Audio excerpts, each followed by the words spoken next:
This channel does not promote any violent, harmful, or illegal activities. All content provided by this channel is meant for an educational purpose only.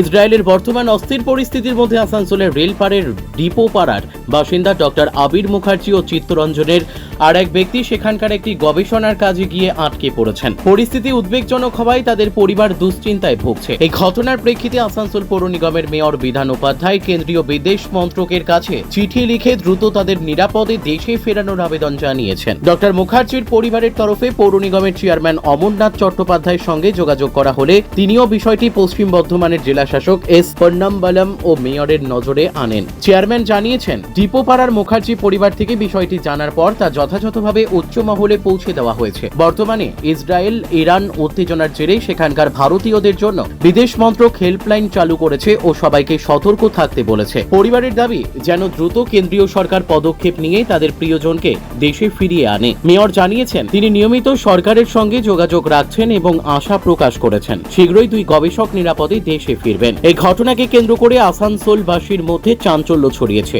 এখন সকলের দৃষ্টি সরকারের পরবর্তী পদক্ষেপের দিকে। অনেক মানুষ পড়তে গেছে, তাদের ফিরিয়ে আনার জন্য অনেক ব্যবস্থা করছে রাজ্য সরকার এবং কেন্দ্রীয় সরকার।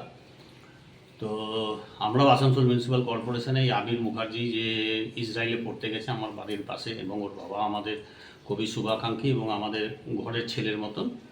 তো সেই ব্যাপারে যত তাড়াতাড়ি সম্ভব যুদ্ধ যদি সমাপ্তি হয়ে যায় তাহলে শান্তি পাবে সবাই, এবং সরকারের উচিত কেন্দ্রীয় সরকারের আরও তাড়াতাড়ি এই সমস্ত ছেলেদের বা তাদের পরিবারের কাছে একটা বার্তা পৌঁছানো যে তারা খুব তাড়াতাড়ি ফিরিয়ে আনার চেষ্টা করছে এবং প্রক্রিয়া শুরু হয়ে গেছে। এবং আমরাও তার মা বাবাকে জানিয়ে গেলাম যে যেন কোনো রকম না হয়, অসুবিধার মধ্যে না পড়ে। যদি কোনো অসুবিধা হয় তা আমাদের যেন জানায়, আমরা চেষ্টা করব।